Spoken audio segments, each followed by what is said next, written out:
Are you a QA engineer and you're interested in Python? Wait, no, not that type of Python.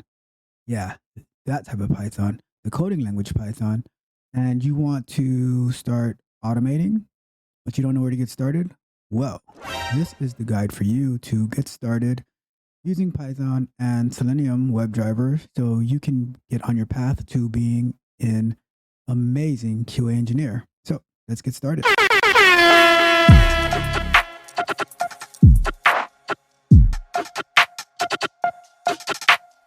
Welcome to Tech Coaching with Ralph. And I wanted to give you a quick guide on how you can get started using Python and Selenium WebDriver. We're not going to do anything too complicated. We're just going to get started with a basic test so you can actually see that you can automate in a very short amount of time. And then from there, we can iterate on that to get better as we go along. But the first step is to becoming a QA engineer who is good at automation is to actually create your first automated test. You don't need to get to like the end result of how you would do a work type automated test. You just want to get started, see it work, and then you can build that confidence to get better and then do amazing automation projects for your coworkers. And you'll be impressing your bosses and you'll be on your way to a lucrative career. All right, so let's get started. On my right side, I have our PyCharm IDE, and on my left side, I have a Chrome browser.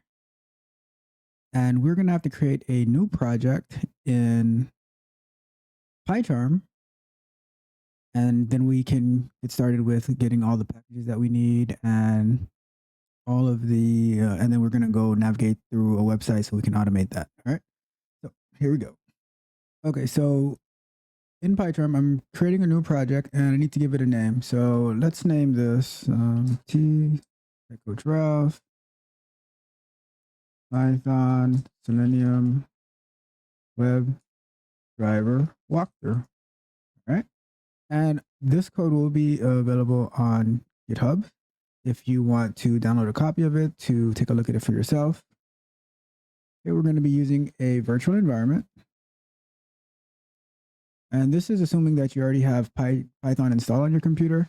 If not, then we can I'll create another video on installing Python and how to set up your virtual environment. So we're going to use our base interpreter. I'll be using Python 3.10 for this one. And so let's click create. So it's going to create a project for TCR Python Selenium WebDriver walkthrough. And we're using a virtual environment. This is the locations of the virtual environment that is going to create, and our base interpreter Python 3.10.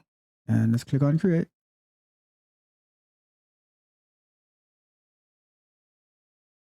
And we have our new project.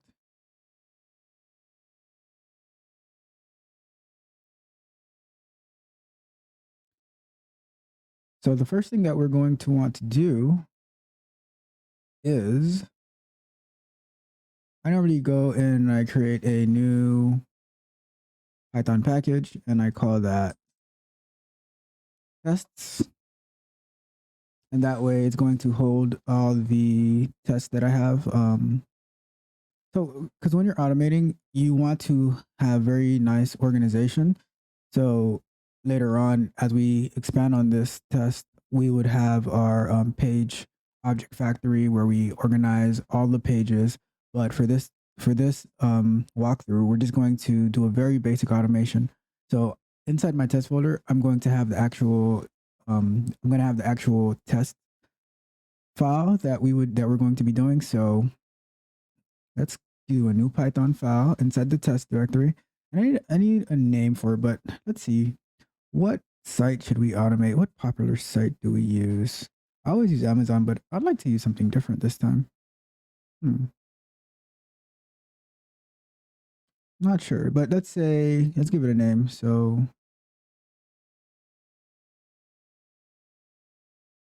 let's do DoorDash. Let's say DoorDash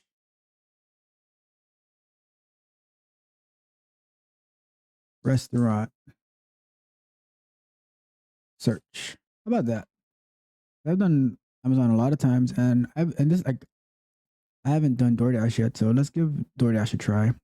And the first thing that we're going to need to do, well, I guess the second thing, what we're going to do now is install Selenium. So I normally do it through the Python packages, just so we like remember, this is just so we can get started seeing something work using Python. I'm gonna search for Selenium, and here goes the first one, and I'm going to click on install.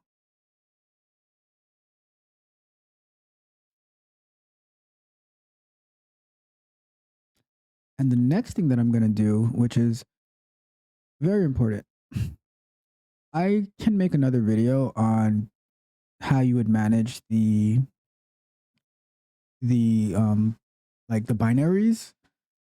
So you can have your Chrome driver binary and your Firefox driver binary, because without them, you can write all your automation code, but it'll never run because Selenium needs to know what it's using to control the browser that you want to automate in. But with for the purpose of this video, because we just want to see something automated, we're going to use the WebDriver manager. And in addition, using the WebDriver manager is what you'd want to do anyways, because it makes it so much easier to manage those binaries that you're working on. So we're going to take WebDriver dash manager, because I prefer that one instead of there's different versions of it, but this has been my favorite one to use. So I'm going to click on install. And like I said earlier, if we're using this for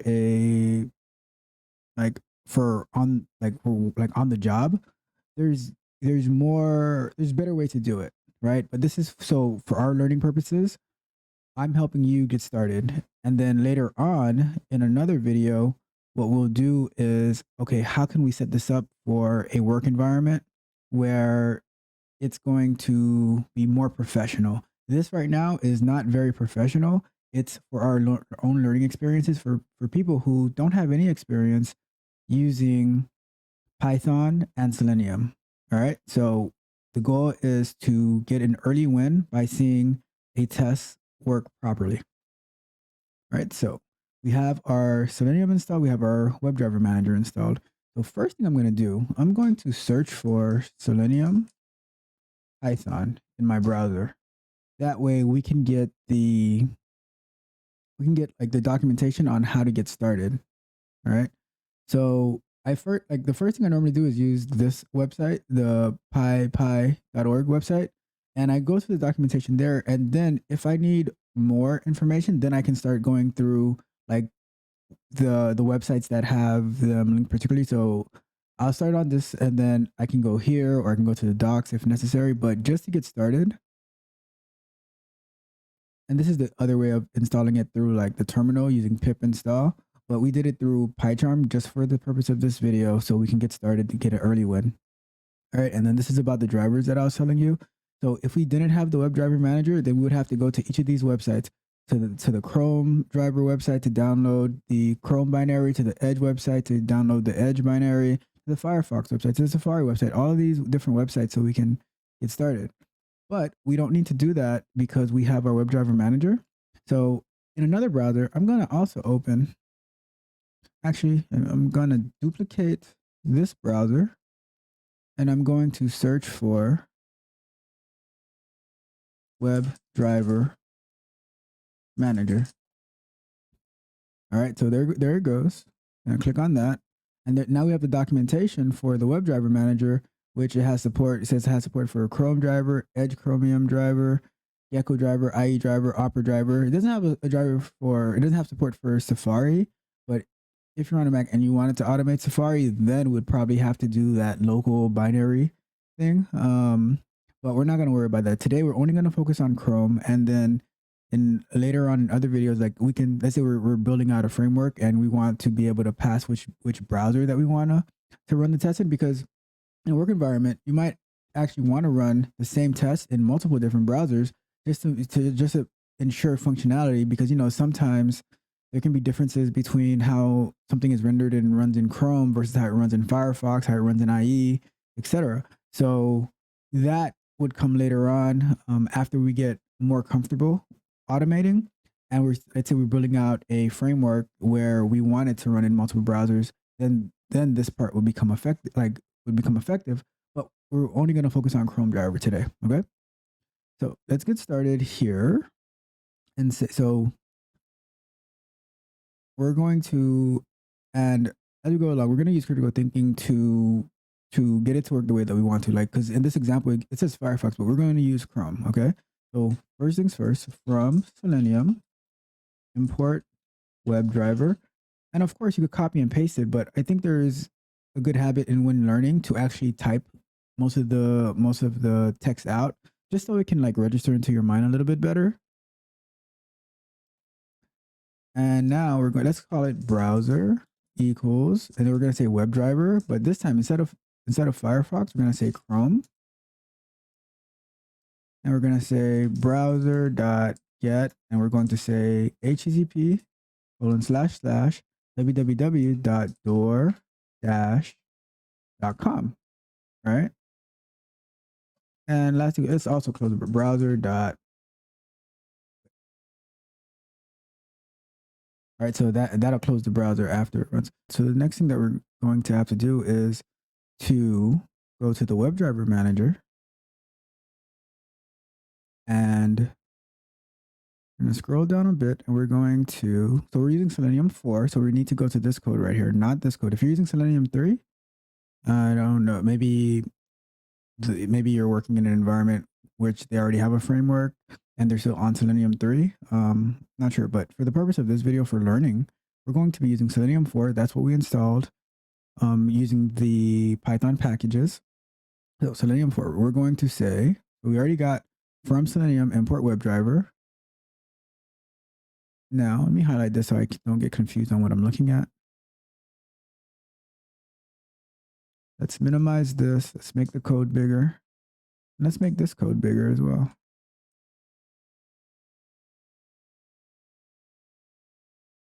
So we're going to say, I'll make this a little smaller. Big. All right, so we're going to say from Selenium dot WebDriver dot Chrome dot service import service as Chrome service. And we're going to say from WebDriver manager dot Chrome import Chrome driver manager. Oops, not that one. Import Chrome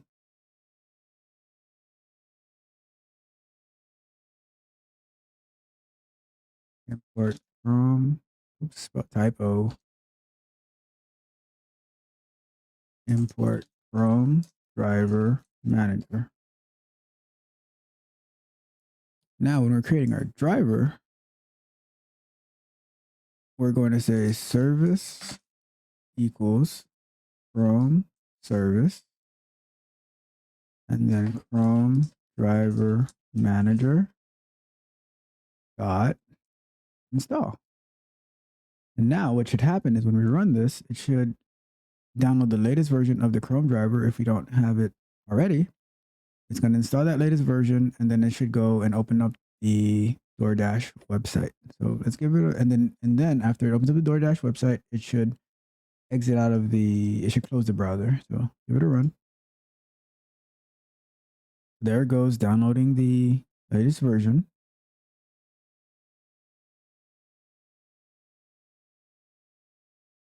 And it opens up the DoorDash website, and then it closes it. Exactly what we wanted. So honestly, this is an early win for us.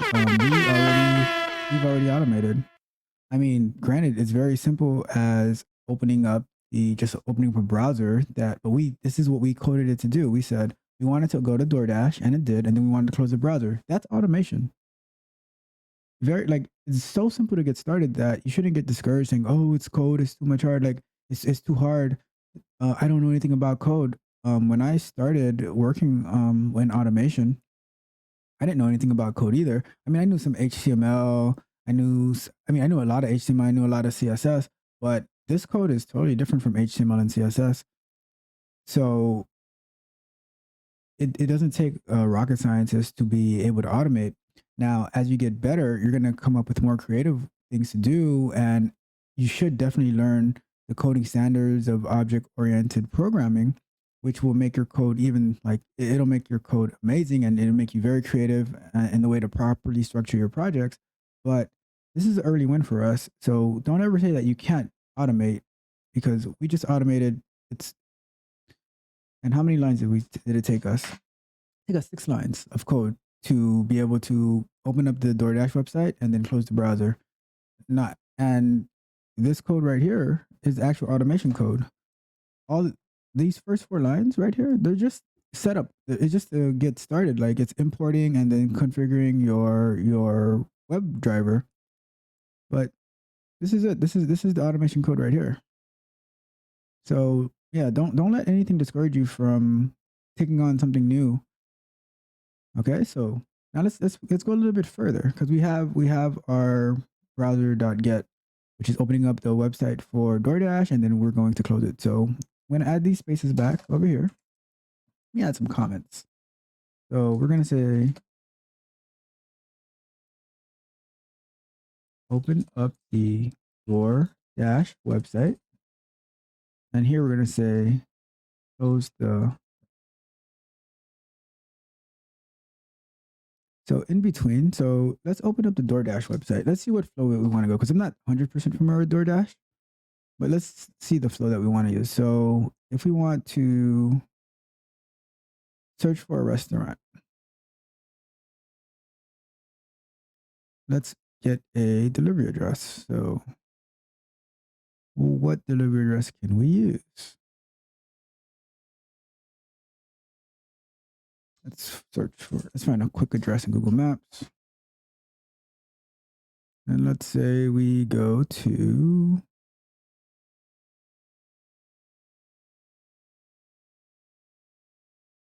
let's pick AutoNation Ford Margate. And let's copy this address here. And we paste it in here. We're just going to go through the flow to get a little bit more familiar with it. And you click on, you do the search. Now you get restaurants. You get a list of restaurants. And let's say we click on the first one, Chick-fil-A.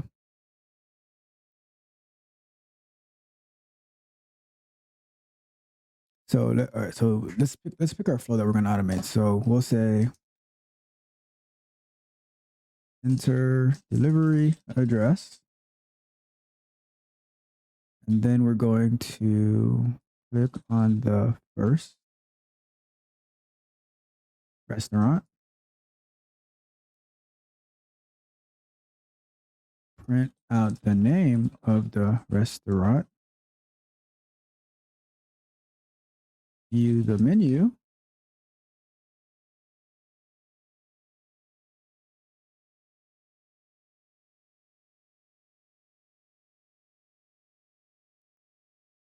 Click on the first popular item.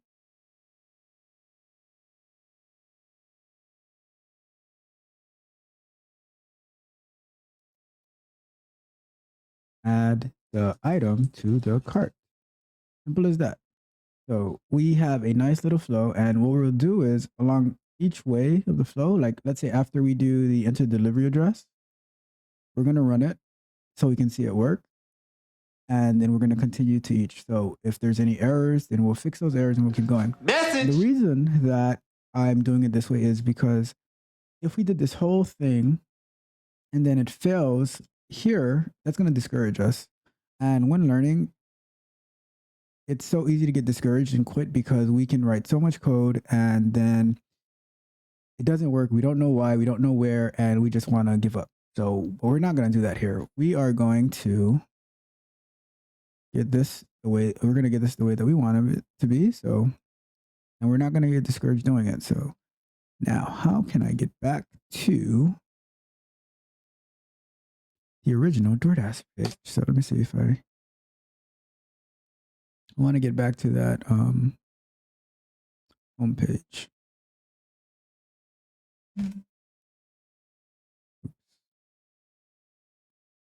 Might just have to close everything down. I'm gonna close everything down.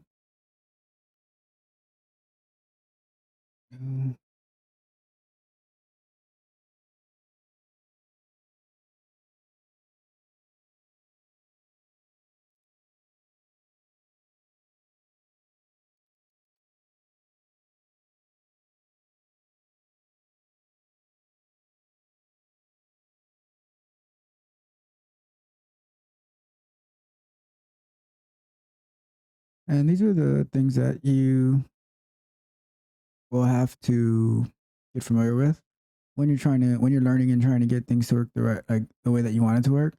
It's not all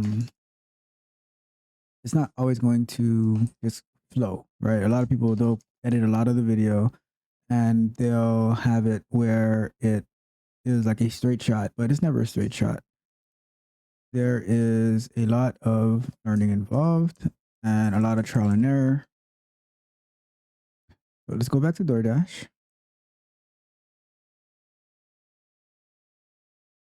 And here I'm gonna enter the delivery address that I want to search. What we're gonna do is we're going to right click on this on the input field for enter delivery address to inspect it. And then our Chrome developer tools pops up. Let me zoom in here. Oops. Yep, there we go. And I'm going to have it select inspect. And now we're going to look at the input field to see how we can properly select the selector. So this one has an ID, which is great. It's home address autocomplete. So I'm going to select that, do input. And so we can just use this ID. So now inside of our PyCharm, we're going to say browser dot find element by, but we don't have our by imported yet. So stop right here for a second and we're going to scroll to the top and we're going to say from Selenium. And let's look at our Selenium documentation to see what is the code that we need for the by. So it's right here from selenium.webdriver.common.by import by. I don't remember these paths that that the different imports are sorted by. And I think you're kind of crazy if you remember all of that because it's not necessary. It's all documented. So I go back to the documentation. Oops, forgot common. We have that. And we're going to also need the keys so we can be able to type in.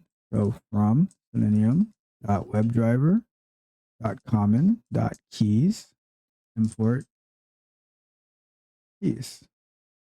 Oops. Move that import. Now we're able to find our elements and we're able to type in. So let's open this up a bit so we can have a better view. So we're going to say find element by dot ID because that's the one that we're using. And I'm going to paste my ID in here, home auto address autocomplete. And I'm going to say send keys. And now we're going to use our address 5401 West Copens Road, Margate, Florida 33063. And then we're going to say, after we enter that address, this address right here, we're going to look for this button right here. We can click on it. So let's see how we can find it.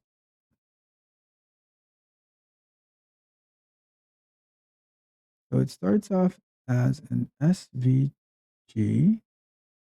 tag. And let's go up a little bit more. So we have a button.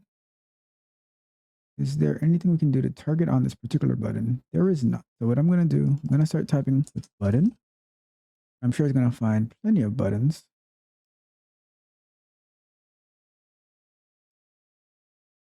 But we want this particular button. So, and if you want a detailed walkthrough on how I choose my CSS selectors, there is a video that I created that I will link to you. It should be in the little pop, and you can use that. You can use that video. It'll help you create like great selectors. So here we go. Let's find this selector.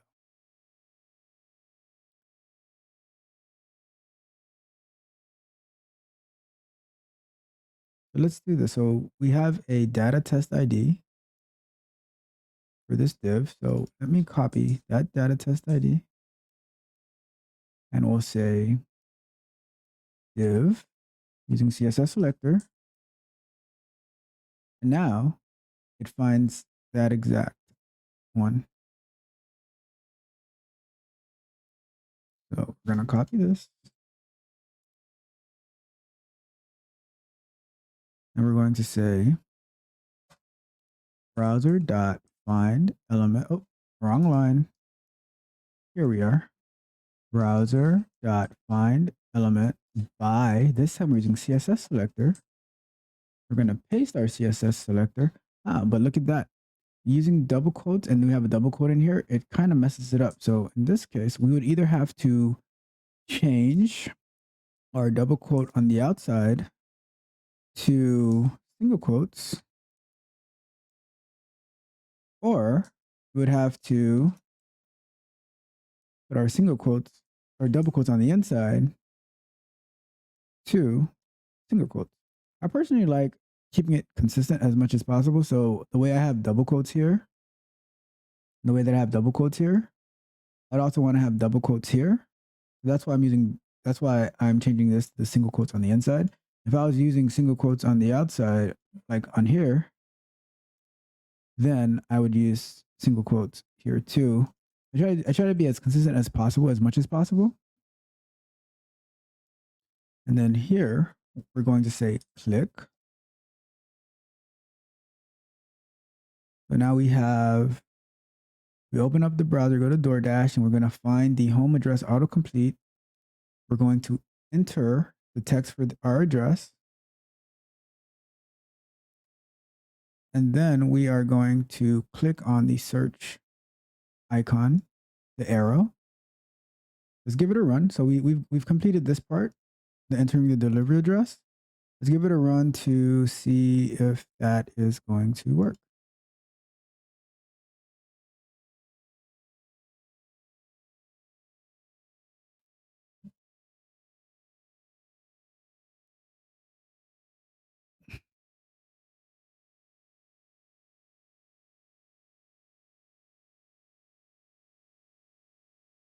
And that happened pretty fast. So let's give it some time sleep just so we can see, make sure that we actually got to the other page. So I'm going to wait 10 seconds before we actually close the browser. Run it one more time so we can see it.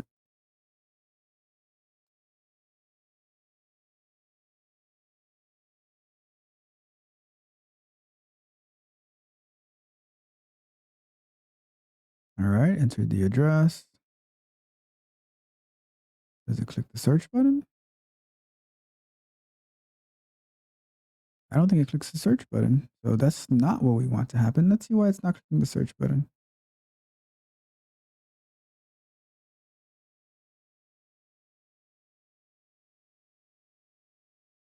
So let's see here.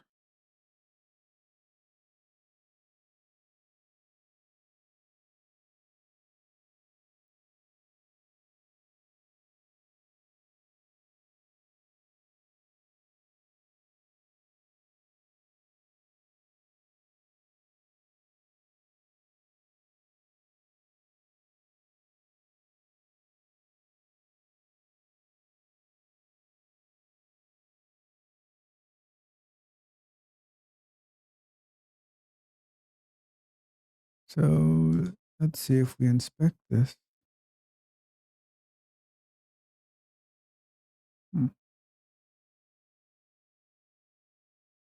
change to the next page by click. So it changes to the next page by clicking the address.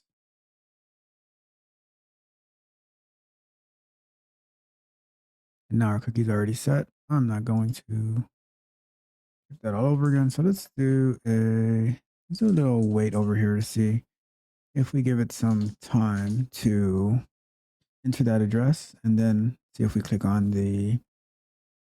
See, and this is why that I don't write all the code.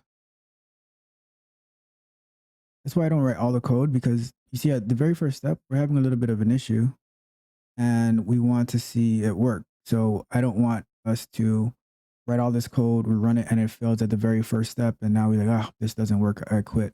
See, now just by adding a little bit of time in between, which there's way better ways of doing this. But like I said, just so we can see it work, we're putting that time.sleep in there just to wait 2 seconds and then clicking on it. And then later on, we can better optimize, it so it can work in a more professional environment way. So here we go. We added the time, we entered the address, we waited 2 seconds, and then we clicked on the search button, and now it took us to our page. So now what we're going to do is, the next step is click on the first restaurant.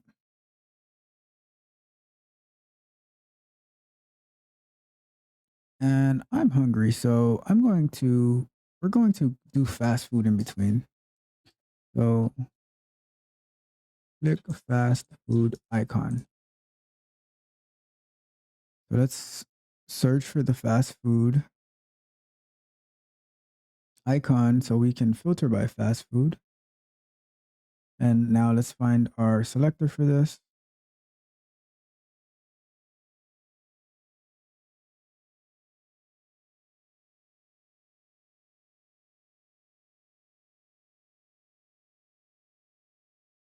So data test ID cuisine filter. Let's see if that one is a good one for us.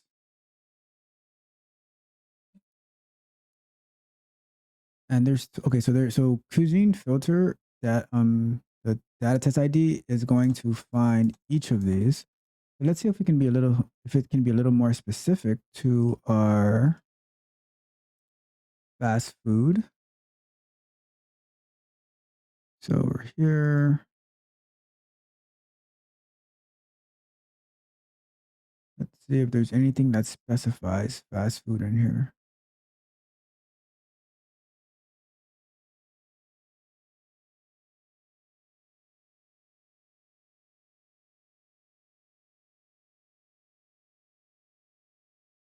So it has a text of fast food, but I don't see anything. There should be something that would specify the icon of fast food.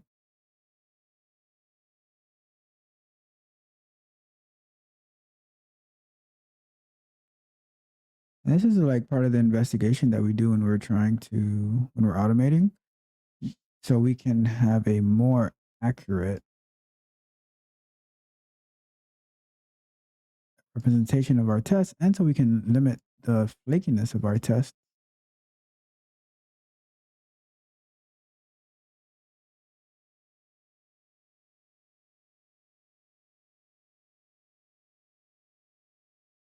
So in this case, what we're going to use the text fast food. I if you've watched the video for selecting locators, you know that I don't like using text, because this text of fast food can easily change to something else by the people who manage the website for like the CMS. But just so we can see this work, we're going to use the text of fast food. So let's say we're going to use XPath for this one. So span, and then we're going to say dot equals, and then we're say fast food. And there's one match of it, so that's what we want. If there was more than one match, then we would continue to drill down more on it. But for the time being, this is fine. Dot find element, because I don't want to go through a whole nother video of how I choose selectors. It's already available, and we want to be able to automate. So we're here, we click on the fast food icon, let's run it again. And that way we should see it pass.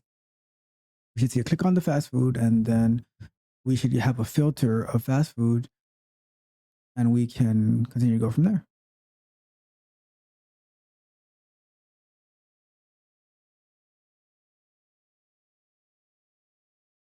Unable to locate element. Let's give it some time in between. Maybe 10 for now. I'm going to up this to like 5. Just so it can be able to click on the icon. Oh, look, the homepage changed a little bit already.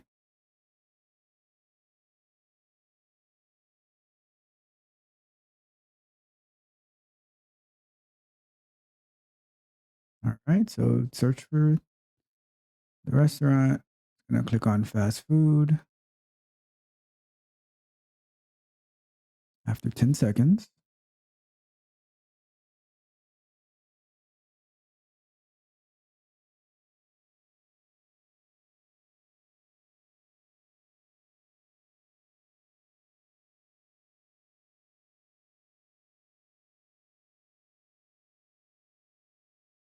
All right, so now let's keep going. We click on fast food. We have a filter, and part of our test is to, now the next step is click on the first restaurant.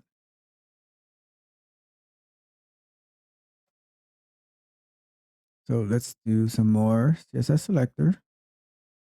And I feel like this video is turning into a video about CSS selectors, because that is pretty much using, well, not CSS selectors, but Selenium locators. But that is the most important part of automation. Like once you have strong locators, automation pretty comes easy at that point, because that is what makes or breaks your test, the timing and the selectors that you use. So let's say we do a, and what I like to do is just go through the ones that are found to make sure that they're actually what I'm looking for. So I go here and I go back down. So the first and last are restaurants, and there we go. So we can use this to choose our first restaurant. And when you use locators, it will always go to like the first one, browser.find element by. So we're going to use CSS selector again.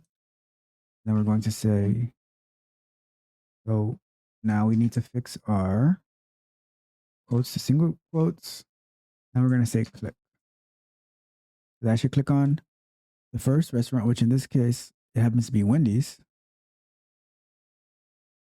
Adding a time.sleep of 5 seconds, just so we can have some time in between to see what's happening. Let's give it a run. So it opens up DoorDash.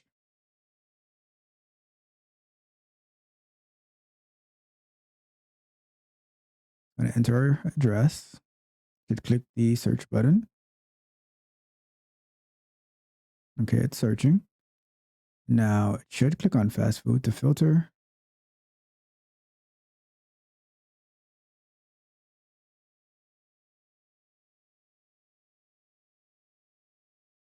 Not sure if it did. I don't think it clicked on fast food.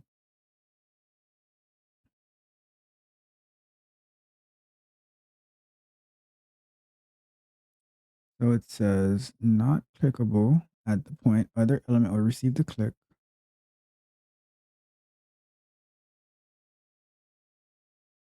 That is interesting.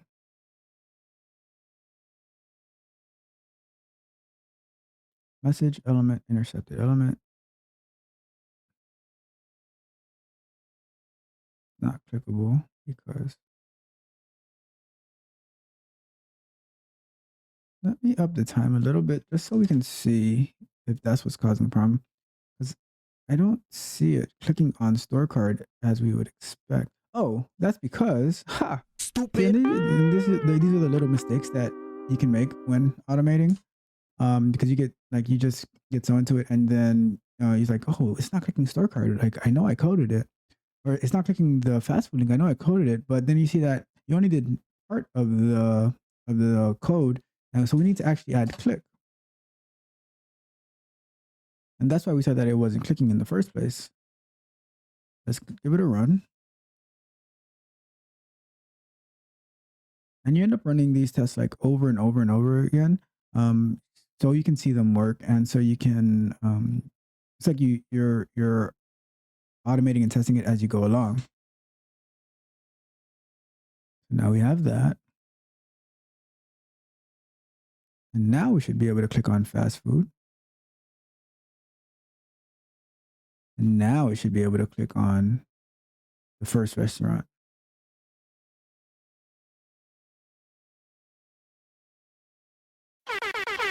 There we go. So now the next step is going to be to click on the first item.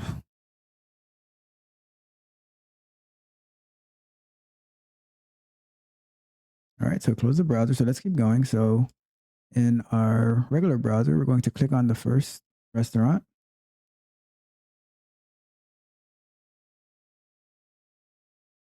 And what was our next step that we had to do? We want to print out the name of the restaurant. So what we're going to say is print, and we will do browser dot, or let's do it like this. So in Python, we're going to use an F string. What the F string does is it allows you to have regular text and variables printed out. So, and that's I forgot which version of Python this was introduced in, but it makes it a lot easier than having to convert things to strings and everything like that. We can just use an F string. So that's why we're using the latest version of Python. We're going to say restaurant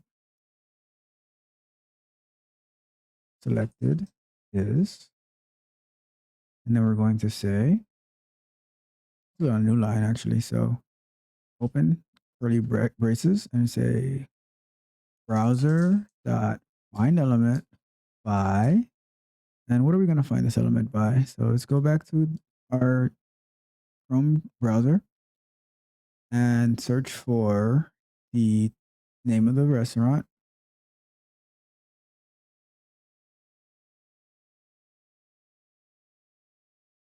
So it's H1. So let's start off with H1. And there's 36 H1s on this page. Now we have to filter it down a little more.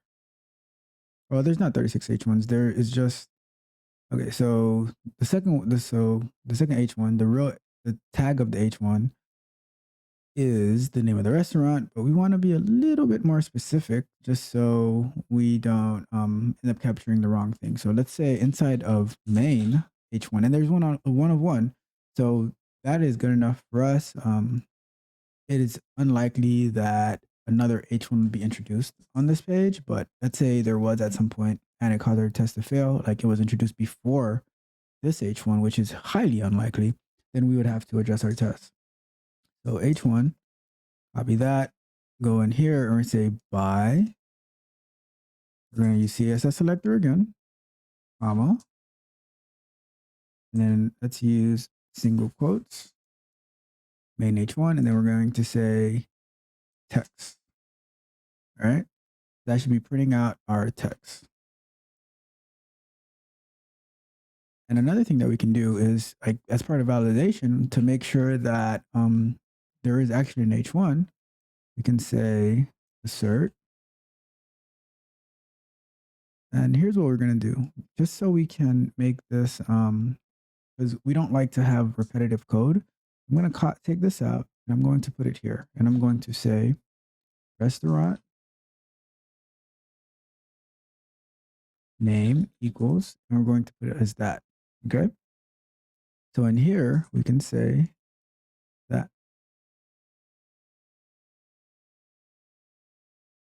I'm going to change it a little bit. Instead of putting text in here, because you're going to see why. I'm going to say here text, but assert, say assert that restaurant name is displayed equals true. Now I'm validating that, or I guess it should be is true. Let's see what Python is saying. Should be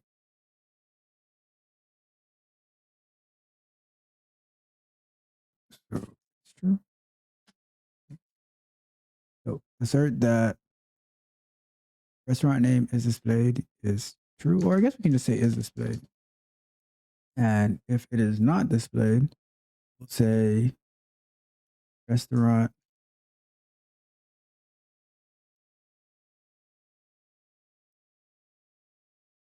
and we'll definitely run this to make sure that we've got this correctly. So what we'll do at this point, we're going to print out the restaurant name. And we can probably move this ahead because let's say we verify that the restaurant name is displayed, and if it's not displayed, then we don't even need to print. There's nothing to print out. So we'll do our validation and then we'll print out the restaurant name. And the reason this is important is, let's say you're reviewing your test results, you'd want and you want to see what restaurant was selected. So for instance, you clicked on fast food, but Aldi's was the restaurant that selected, then there might be something wrong in your test if you were actually reviewing it. But so let's give it a run right here before we go on to the view menu.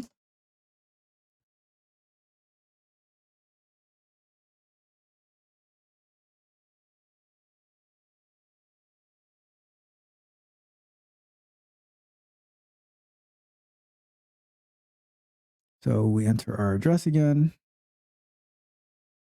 And something that eventually, like as you build out your automation, we could have a table of different addresses that we would want to test. And you run it through that table, and it says, okay, on the first one, it's going to use this address here. On the second one, it's going to use an address in Texas. On the third one, it's going to use an address in New York. And that way you'd be getting different restaurants and different locations just to make sure that it is being properly, that it's not only like your tests aren't only limited to one location. You can have it testing in multiple locations. So here we go. Our restaurant, it did pass that our restaurant was displayed and the restaurant selected was Wendy's. So let's keep going because we're almost done. We have 3 more steps to go. So we're going to click on this view menu.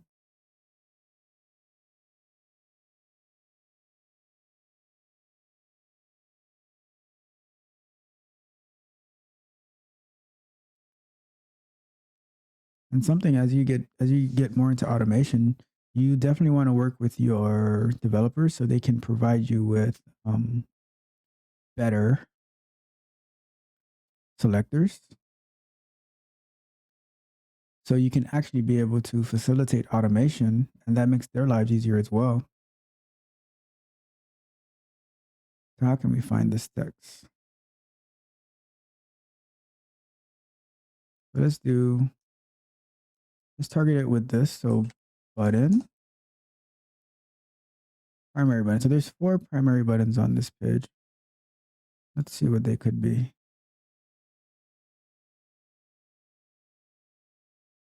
The first one is definitely view menu, but I don't like having 4 on the page because, especially when I don't know what they are. So let's see if I can be a little bit more specific. Let's say if I put main here, it's still 104. So there's 4 buttons inside the main.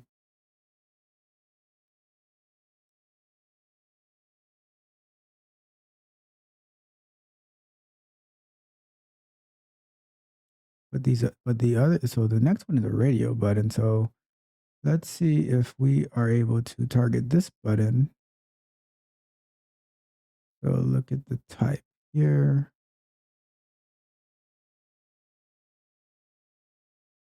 Menu order toggle delivery. So this one has a data test ID.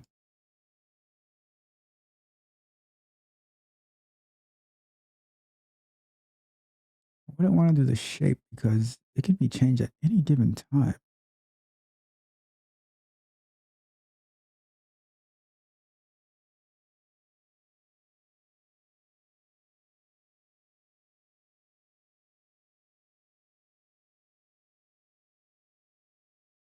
what I'm going to do is check if I were to do,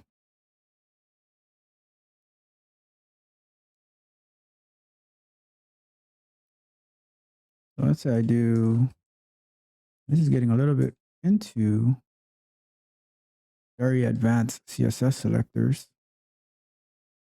but I want you to focus on the actual automation flow. And this would be styled. Looks like all of them still have it. So what we'll do here, we're just going to use the shape of pill, because I doubt the other ones have a shape of pill. That could be totally wrong.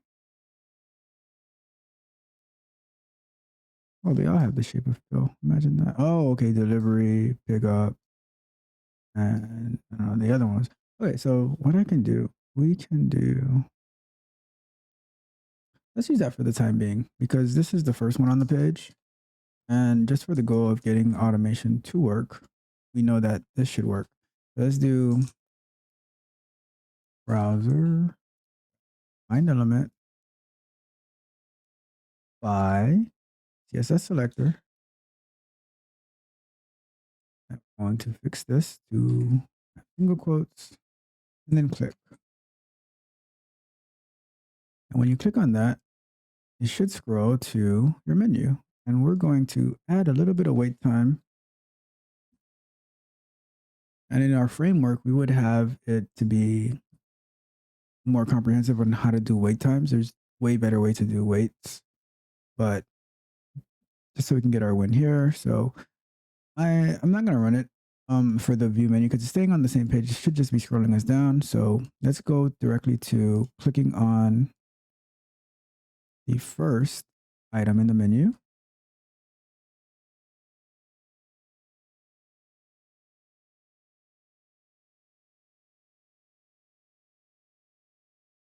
So let's take a look of what do we have available.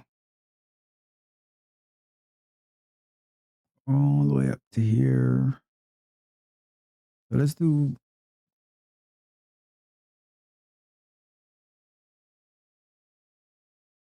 okay, so here we go. This is a good one.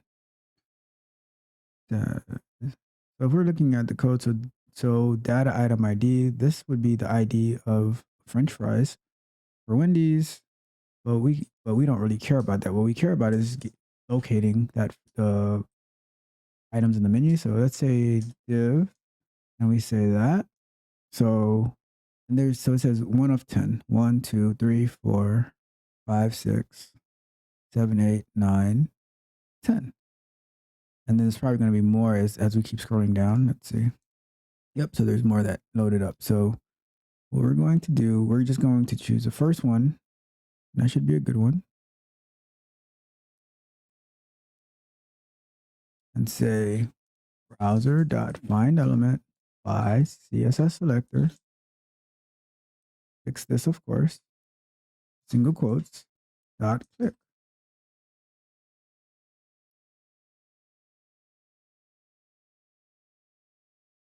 And now let's run it.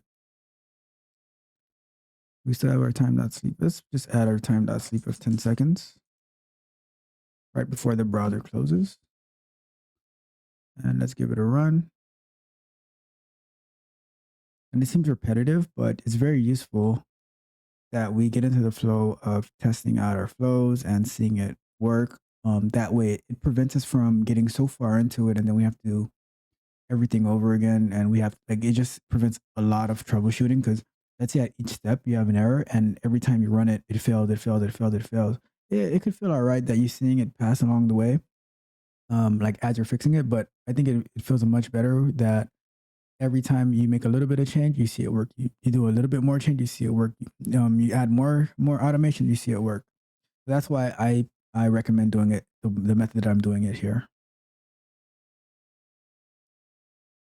Now it should verify the name for Wendy's, and then it should click on the view menu,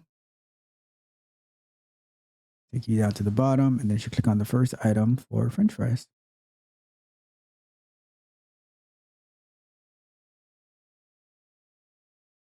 And here we are.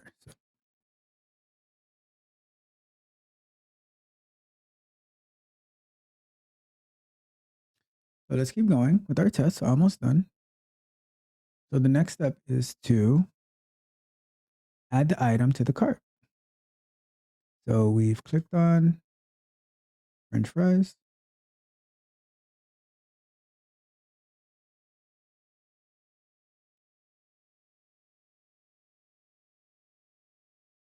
So in order to add an item to the cart, we would have to choose the size. So let's first get our add to cart button.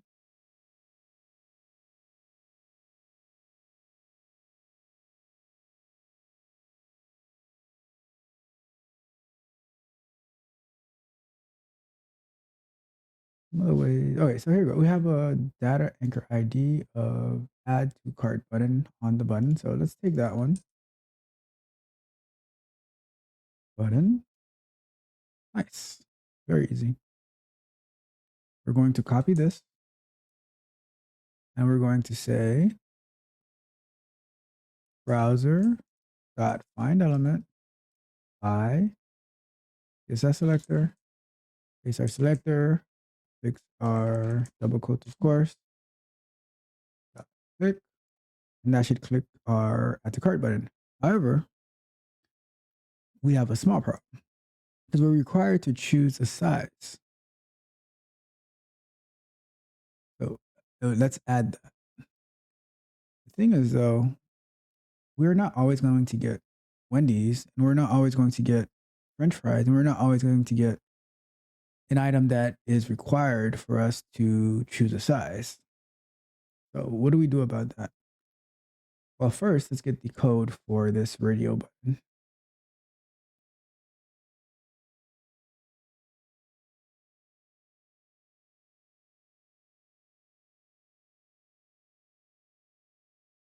So let's start in here.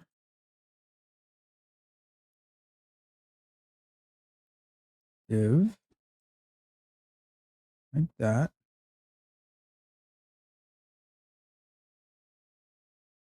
Or we can actually start in here, actually. Let's start in there. With the item body. And then we want to get our, we want to get, let's say the first, we want to get the first radio button for small fries. So let's see how we can find that.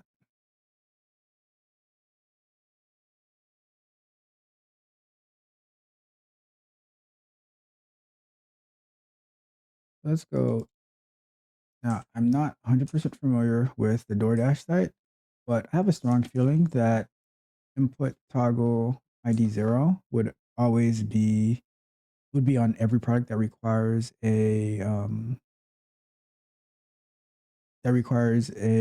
it has a radio button where you like choosing the size or something like that. So what we're going to do, we're going to use that. Let's find out if toggle 0 though is unique. Yep, it's unique. So we're going to use the ID of toggle 0 instead of having to use CSS selector because it's always better to use ID when possible. Okay, ID dot click. So it's going to click the radio button and then it's going to add to cart. Like I was saying earlier, it's not always like you're not always going to get an item that is required for you to choose size. So what we can do, let's see if we can use this required here.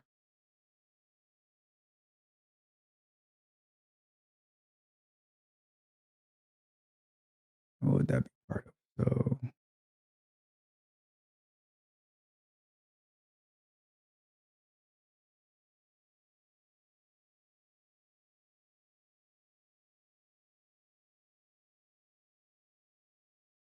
So what I'm going to do, I'm going to use that very similar CSS selector for div because what I'm working on, what I'm going to do is I'm going to say if it has the required text, then we're going to click on the site, right? So then I'll go to div, like that.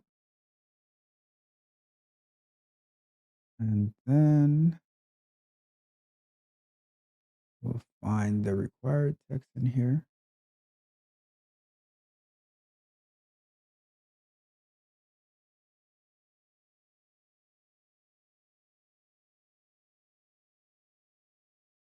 We'll say if the class starts with, this is a pretty complicated CSS selector, but like I said, we're not really focused on the CSS selectors at this point in time.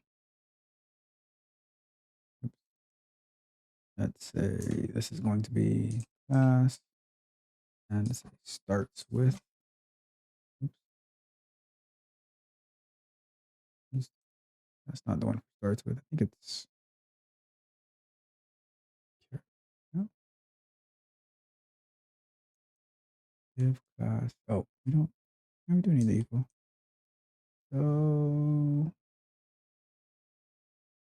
let's do it one more time.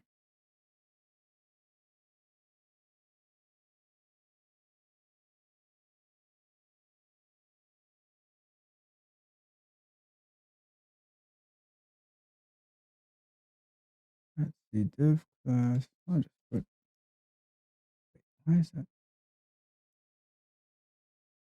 Div. Ah, that's why I have an extra. Now go back to my parrot. Okay, so this right here means when doing CSS selectors, that it starts with, this means ends with, and then this one means anywhere inside of it. It's like a wildcard. But we're gonna say starts with here. So we still have 7. And we want to say, want to drill down some more to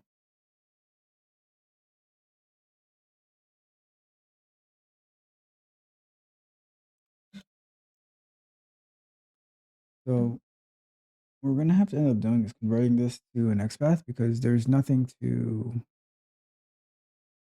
separate that is required. I was trying to avoid using XPath, but sometimes we just have to use what we have. So let's go with this, convert to XPath, and you get a little lesson in how I convert things to XPath. So keep going. Now we're gonna have to say contains class.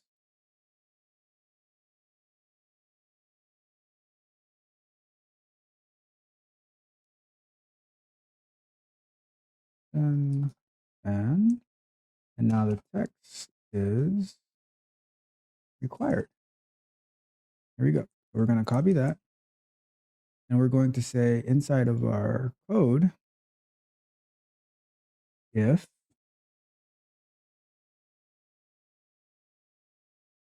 so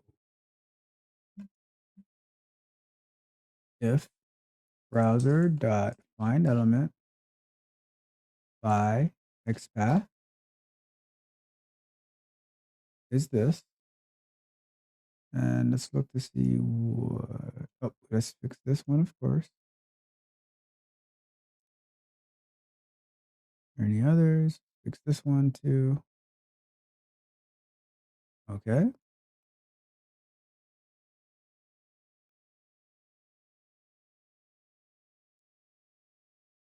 It is displayed, or no, we don't want to do is displayed because if it's not there, like if it's not there on the page at all, then it's going to give us a different type of error. So what we're going to do is find elements. So we're going to do, instead of doing if here, we're going to do similar to what we did with the restaurants. We're going to say required equals, that's going to be a list, right? And this is a little bit more complicated, but at least you get a taste to see of what you would be doing in a real automation environment. So I'm going to break this right here. Let's make it a little cleaner, easier to read. Let's break it up first here. Still too long. Break it up here. And then if it's still too long at that point, I'm gonna break it up here. Good. So now we have nice code here. It's gonna make a list of, and what I'm gonna say is, I'm gonna say the length of it. Grab that in parentheses. That's not what I wanted to happen.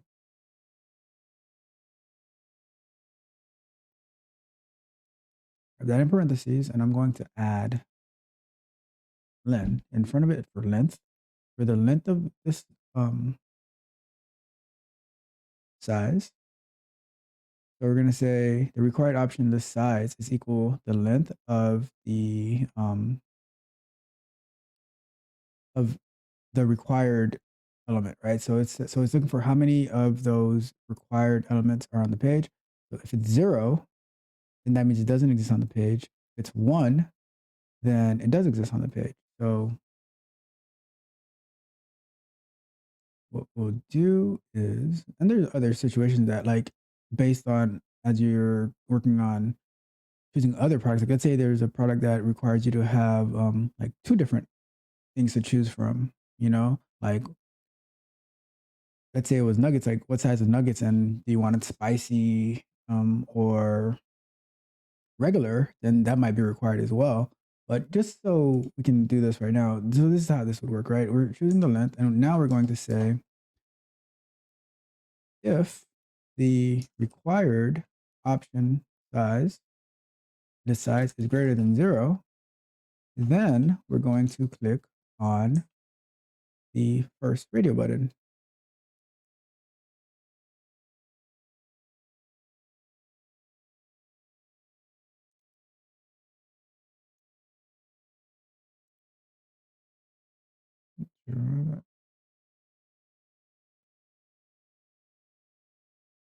Not sure we're getting this little error here.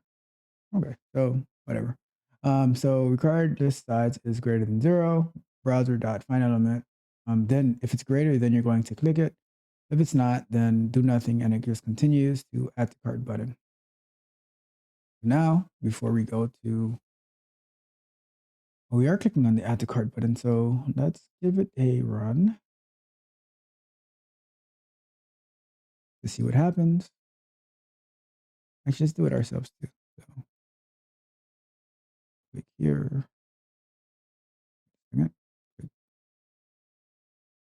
Oh, I wasn't expecting that to happen. So if I click here, it takes you to another page. Let's see if it does that. And then I guess we'll have like one more additional step to do, but I was expecting it so we can just click on add to cart. So if I click here and I click save here, it takes me back. Okay, well, let's run it to see what happens. And if we have to click that save button, we'll do that. And then we should be done with this.